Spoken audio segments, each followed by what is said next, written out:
What's up everyone, I'm Becca and welcome to my channel. We are entering our double restricted era come May 1st, and it's going to last until August 2025. Trainers will be competing in a double restricted format, meaning you can bring 2 big boys to the battle.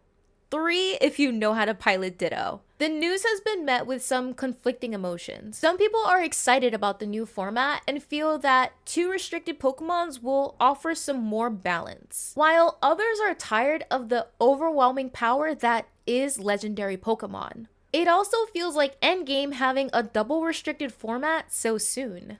It's kind of like, well, where do we go from here? Pokemon Champions has been announced, but we don't have an official release date yet. Some players would have preferred a format like a regional dex before having a double restricted format.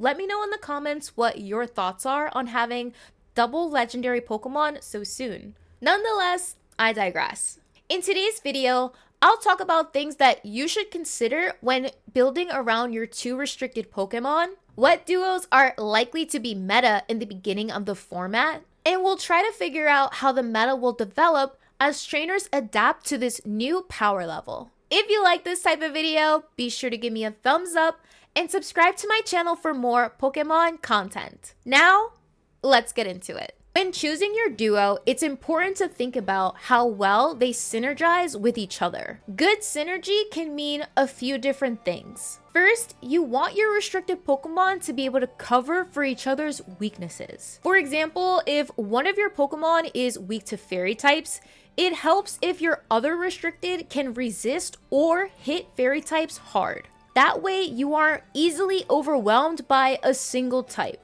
Another thing you might want to consider is balancing spread moves and single target moves. Calyrex Shadow, Calyrex Ice, Kyogre, Groudon, they all have strong spread moves. So a good complement to them might be Pokemon like Koraidon and Miraidon who have strong single target moves. Splitting up your legendary Pokemon in this way allows your team to have some flexibility. You can also think to pair an offensive restricted with a defensive restricted.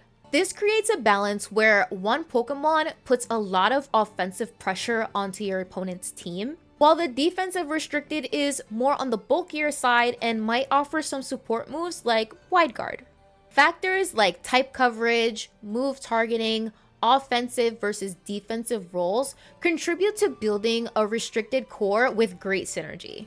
Some things that are going to be super valuable in this format: speed control, screens, and wide guard.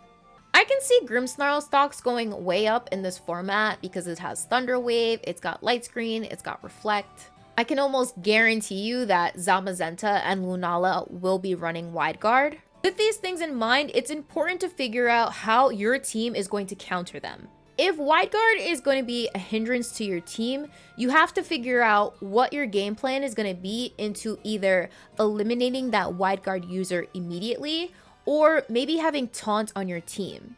One thing I'll say about Taunt, you might want to consider a Pokemon that is not Prankster Taunt because that itself can be countered with either Terra Dark or a priority blocker. Screens are going to be very important. Light Screen specifically against Kyogre's Origin Pulse or Water Spout, and Calyrex's Astral Barrage. Reflect's gonna be important against Calyrex Ice Glacial Lance.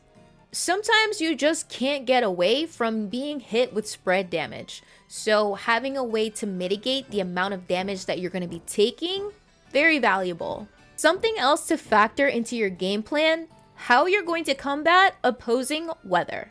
Even with screens set up, Kyogre in the rain can do massive amounts of damage. So you might want to consider a counter like Terapagos that can get rid of weather entirely, or bringing sun, sand, or snow.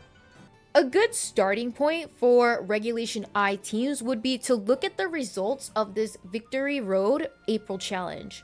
So if we scroll down, we can see the first place team in a double restricted format. We have Calyrex Shadow plus Zamazenta, and it looks like they also have pace for people who, if you want to take a closer look at it, see the moves that they ran. It also has their tiras and items. So this is a good reference starting point to get some ideas, inspiration on how to build for this upcoming format. They also posted this restricted usage chart, so it looks like in day 1, Calyrex Shadow and Zamazenta were #1 duos in usage, Lunala and Koraidon were second, and then Calyrex Ice plus Miraidon were third. Towards the bottom of the graphic, it also shows you the other Pokemon that were high in usage. I mentioned earlier that I feel like Grimmsnarl stocks will go up. I'm not surprised that Incineroar is still pretty high up there in a new format. You have that Fire, Water, Grass duo actually in the top 3 spots with Rapid Strike, Urshifu, and Rillaboom. Incineroar, I think, is going to be especially valuable in this format because you have non-Prankster Taunt. And so it's good to combat those teams that might have Psychic Terrain that are blocking priority from Prankster taunts. Iron Hands being that like 4th unspoken core, Fire, Water, Grass, and then Electric. It's good with the fake out pressure, and it's also pretty bulky. It can tank some good amount of hits. Pair that with a screen and its Assault Vest, it's almost unkillable to a degree. Tornadus and Whimsicott being up there for that speed control, likely. Fluttermane, I wonder if people will resort to like Focus Sash Fluttermanes so that they are either running Timid so they can get off fast Icy Winds. It's also possible that people can run like Imprison and Trick Room on their Fluttermanes as well, just to counter those like hard Trick Room teams. As far as restricted Pokemon being in top usage, I'm not really surprised that Calyrex Shadow is up there, and I could say the same for Miraidon. They are just very, very strong and oppressive Pokemon. I think that you are doing yourself a disservice if you don't have Wide Guard on your team in this format. I think it's just highly necessary. I think another thing that is going to be highly necessary in this format, if you're not running Miraidon, you need a counter to the Electric Terrain. He is just doing stupid amounts of damage if you let him get away with maintaining that Electric Terrain. Pairing that Electric Terrain with Iron Hands, also doing insane amounts of damage when it gets that Cork Drive boost to its attack stat.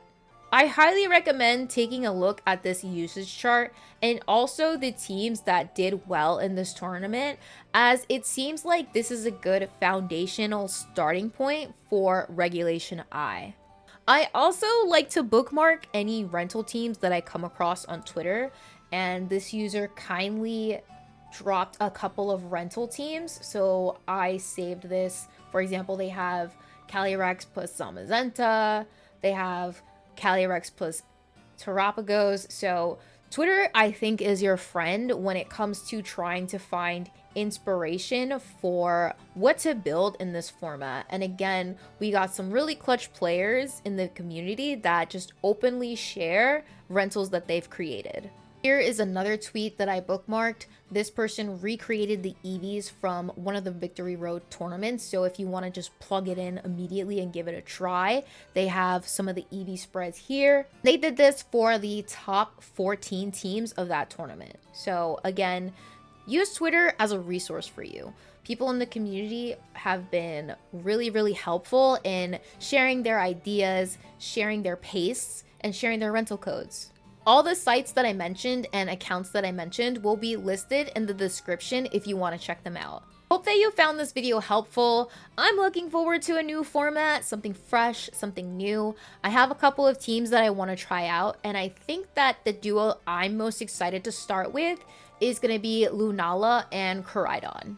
Don't forget to give this video a thumbs up and subscribe to my channel for more Pokemon content. And I will see you all in my next one.